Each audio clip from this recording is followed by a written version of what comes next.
Mike's Daily Podcast. Episode 1448, 1448, and I am Mike Matthews, broadcasting from Cafe Anyway, located somewhere in Podcastro Valleymont.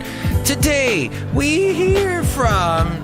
Can you make your voice do that? Can we hear from... It's almost like a yodel. Shelley Shuhart, Floyd the Floorman, John Deere the Engineer, and we will get to the segment called This is Interesting, a lot of interesting stuff in the news. Mike's Daily Podcast. And I had an interesting exchange of views.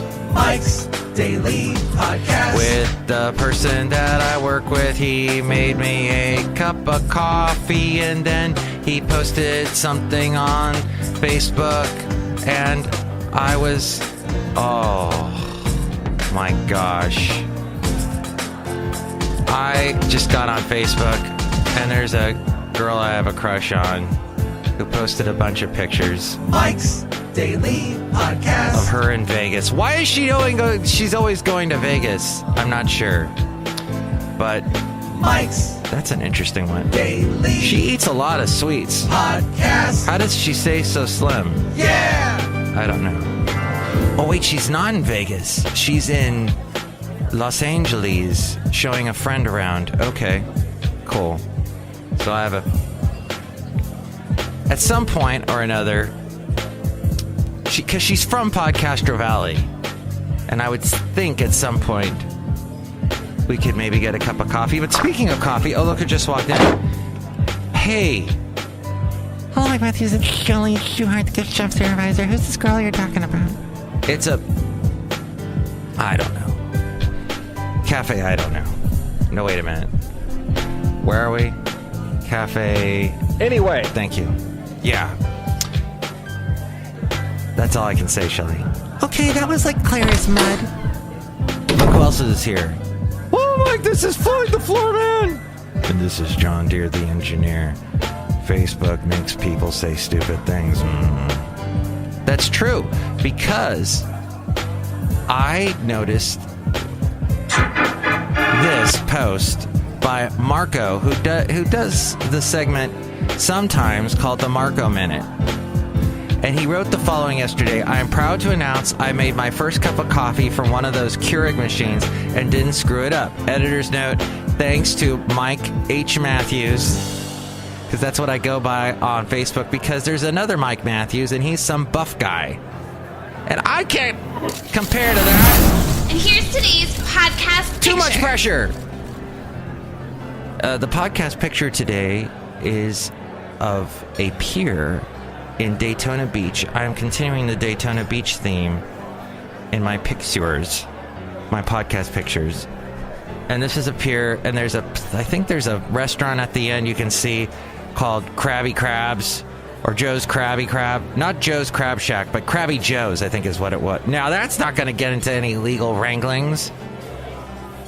But it was right there. That was the first day we were at Daytona Beach.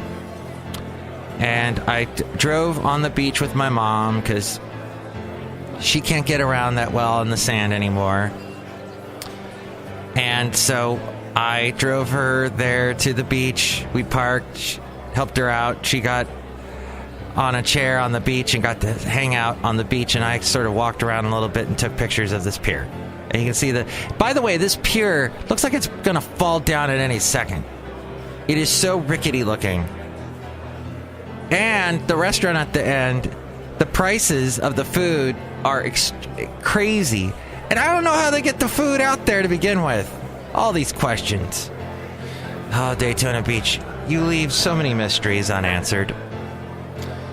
But it said, thanks, Mike H. Matthews, this post, for taking on that recording. I hope you enjoyed that nasty French roast bleep I made ya. That's awesome. So I post something and maybe one or two people like it. Thank you, as always, to Carrie, who likes just about everything I post. She's awesome. And to Karen. I know a couple women whose names start with Kara. And that makes me special. And let's see, sometimes... Oh, Kai. I guess everybody who gives me likes have names that start with a K. I guess that's what happens there. But what Marco, he got all these comments, like 18. But people, so he just told that story, right? It was his first cup of coffee that he made from a Keurig machine. He didn't screw it up. He made it for me. And all these people asked the same stupid question. Well, here, let's run down through the replies to the comments to the post is how we would phrase it. Is it possible to screw it up? Said one person. I was going to say, you made it only. You didn't drink it. Imagine the scene from Weird Science when the brother says, drink it. I don't remember that scene. Bwahaha, I make me laugh. This one, just for the hell of it, love you. And it was a picture of Rodney Dangerfield with a okay sign. Okay, now we're getting into very, I guess, personal sort of Marco references as we enter the Marco world. How do you mess up making coffee with one of those? LOL. And then Marco had to clarify, well, since I don't drink coffee and never used one of those before, if you hit the wrong size button on there, you could have an overflow of that crap, LOL. But I asked my coworker which button to hit for the size of mug, that coworker being me. And then somebody further down the list goes, you drank coffee? And Marco's like, nope, I made it for my coworker who took on a recording I didn't want to do. Did you read the first post? Did you read my post even? My point being, people don't really, they zoom through Facebook. They don't absorb what's there. And I guess that was sort of a weak point to make, but it's true. You can add your own comments on MIKEs-DAILY-PODCAST.com, or you can email me, MIKES-DAILY-PODCAST@gmail.com. Love to hear from you. Also, you can call me at 336-MM-DAILY. And MIKES-DAILY-PODCAST.com also has the links to all the past podcasts, past shows, past podcast pictures. And you can help out through the Amazon link. Click on that Amazon link, buy whatever it is you're going to buy, and that helps us out. Or you can click on that PayPal and help us out that way. I gotta take my hat off. It was so cold. It was like in the 50s already. 50s already. And hey, a guy who published a magazine that had a lot of naked women in it died, as you probably know by now. So let's get to the segment called This is Interesting. Wow, this is interesting. Is that why you're bald, Mike? He made it to 91. Hugh Hefner made it to 91. Okay. Wow. I thought he might get to 101. You know, they say beautiful women help you live longer. And that 91's a good age, I guess. So, what do we say about Hugh Hefner? He objectified women. He made money off of women's breasts and butts and shapely forms. Did he create a huge roadblock in feminism, in the road to feminism?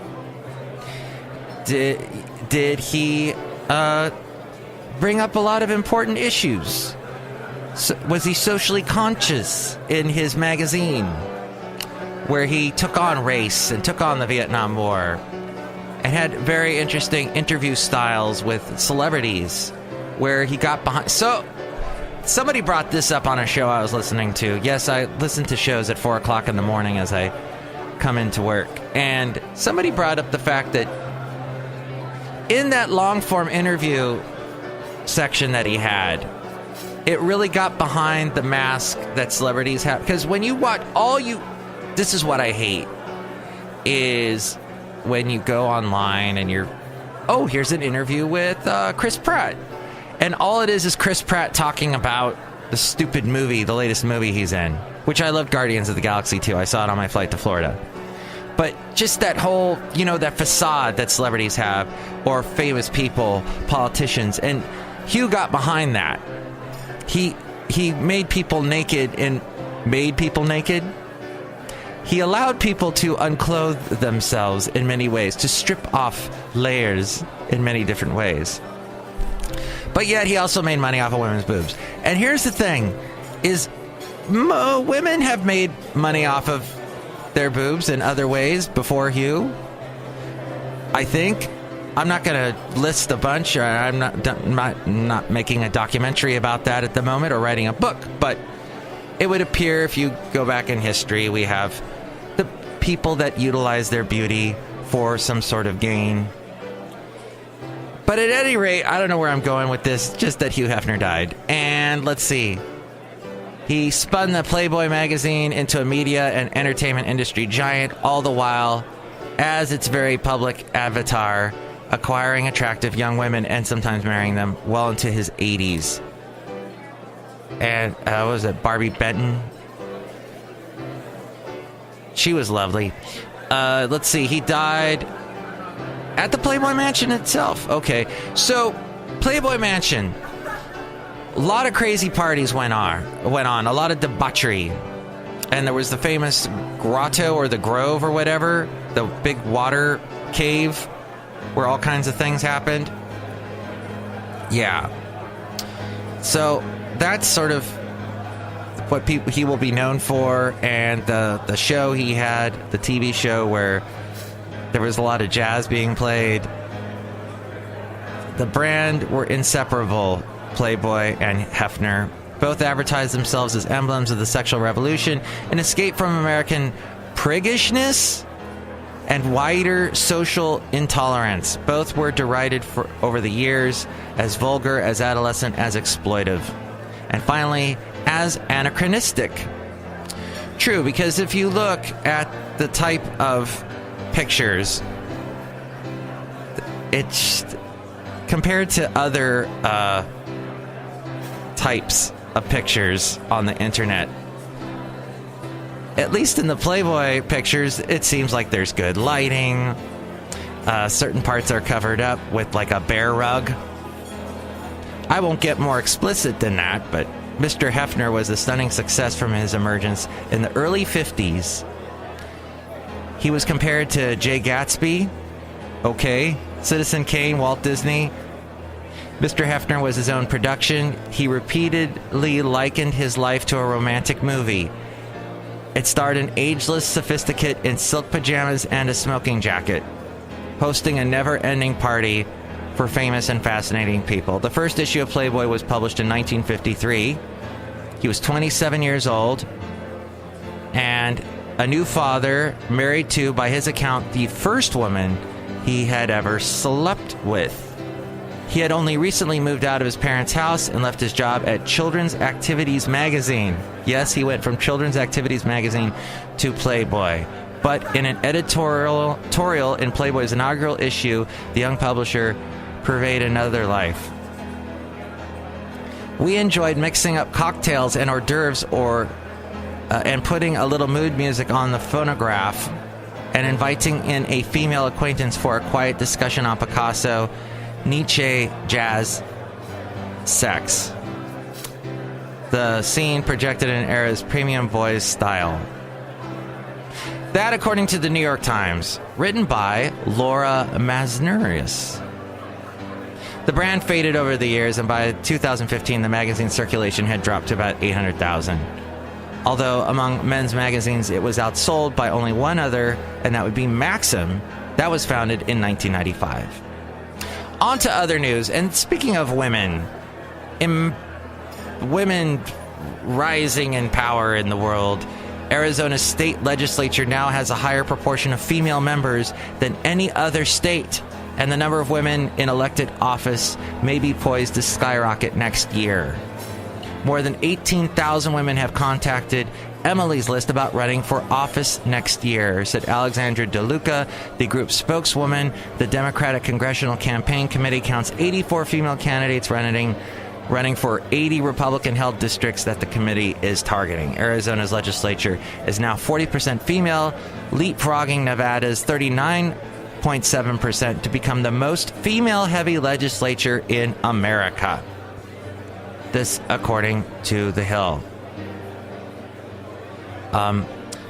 Let's see. 6 other states, Vermont, Colorado, Washington, Illinois, Maine, and Oregon, have legislatures in which more than a third of the members are women. Although Arizona has a conservative reputation, the state has a long history of electing women to office. 4 of the state's last 6 governors have been women, dating back to 1988. It was also one of the states to send a woman to Congress, with Isabel Selms Greenway, who won office all the way back in 1932. There's a lot of women in politics in Arizona. We have a cowboy mentality here. If you want to get involved and be active and engage in your community, you can, said State Representative Michelle Ugente Rita, chairwoman of the State House Elections Committee. We don't have many barriers to entry, she said. Let's go to North Korea or South Korea. They're expecting more provocative acts by North Korea next month to coincide with the anniversary of they're always having an anniversary of the founding of the North Korea Communist Party and China's all-important Communist Party Congress. In a meeting with President Moon Jae-in,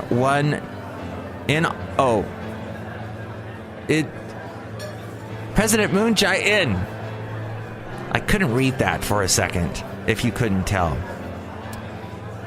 He said he expected Pyongyang to act around October 10th and 18th, but gave no details. The South Korean Security Advisor's report also noted the risk of that a military conflict could be sparked by accidental incidents. The tensions on the Korean Peninsula have escalated in recent weeks, with Kim Jong-un and U.S. President Donald Trump exchanging bellicose threats and insults over the North's nuclear and missile development program. Back to Trump, though. He, in an exclusive interview with Fox and Friends, said the NFL owners are afraid to act against their players protesting the national anthem and the flag at games across the country. He said the NFL is in a box and they have to do something about it. I think they're afraid of their players, if you want to know the truth. He reiterated that the NFL has a wide range of rules, suggesting the league should apply new rules to those who would protest the anthem by kneeling. They've got rules for everything. You can't dance in the end zone. You can't wear pink socks relative to breast cancer. They have rules for everything. Why aren't they honoring this country by forcing a rule that's been in existence for a long time? Hey, speaking of objectifying women, Fox News, am I right? Oh my gosh, any woman that's on that network has to show their legs. They got to wear something short that shows off their legs, and they sit in a leg chair and crazy. Google Home. Google Go Home. No, Google Home users, which I know like zero of, and I live in the Bay Area close to Silicon Valley, work near Silicon Valley. The Google Home users looking for a higher-end audio experience may just have their wish. The tech company is currently creating a new version of its smart speaker with stereo sound. It's also presumably larger and will come with a premium price. It's Google's response to Apple's HomePod and Sonos. And what, maybe the Echo too? And finally, Twitter. Hey, I have a Twitter sound effect. Do you want to hear it? Okay, there it is. Officials from Twitter will trek to Capitol Hill today to talk to congressional Russian investigators about how Russia... Well, maybe Elizabeth Warren can explain this. America elected Donald Trump. And yeah, the Russians helped. That's right. And what did Trump say about Russia, Mike? Oh, I will tell you. I say it's better to get along with Russia than not. I think he will tell you, actually. How the Russian-linked accounts may have used the social media platform to try and sway the 2016 election. On Twitter, Twitter officials will meet behind closed doors with Senate Intelligence Committee staff to discuss Russian efforts to use Twitter during the 2016 election, as well as potential changes ahead of the next U.S. election cycle. Twitter is the second social media company to meet with the congressional panels investigating Russia's meddling in the election, as Facebook also briefed the Senate and House Intelligence Committees. Facebook later disclosed it had discovered it sold $100,000 worth of election ads to Russian-linked accounts, which it has pledged to share with the congressional committees soon. Which that's all just messed up, because even Obama told them, "Hey, you can't. You're selling. You're accepting all this money from Russia. You don't have a problem with that." That's not even funny. That's crazy. How does a company go, "Oh wait, by the way, we made a bunch of money off of the Russians totally messing up our election. We didn't know that." we were like, oh, we just went over the records and discovered that just the way they released that information just leaves me in a huff. I can't believe it. And here's one other side of it that I don't understand. It's so really American people are so stupid, and you're probably going to say yes to this question. American people are so stupid that we'll believe anything we see on social media. Or we did back in 2016. Anything we saw on Facebook or Twitter, we believed without questioning it once or twice. But yes, Mike, there's an echo chamber. And when we see things that we believe already, that the, what do you call it? Now I can't think of any other words. My word brain is dead. As we go outside a cafe anyway, we're bringing Mike's Daily logarithms, the algorithms, the whatever. You know, they keep showing you things that you want to see. Stop going. Get off social media is my point. That's the whole point of the show. Because people don't read what's on there. I guess they do read it because the election was swayed. I will end the show with a yodel. Yodel. And say that the next show is going to have the wonderful Benita, the disgruntled fiddle player, and the brewmaster. 336mm Daily with your thoughts. Mike's Daily Podcast is written and produced and performed by Mike Matthews. His podcast is super easy to find. Download or listen to his show and read his blog at MIKEs-DAILY-PODCAST.com. Email Mike now at MIKEs-DAILY-PODCAST@gmail.com. See you tomorrow. Bye!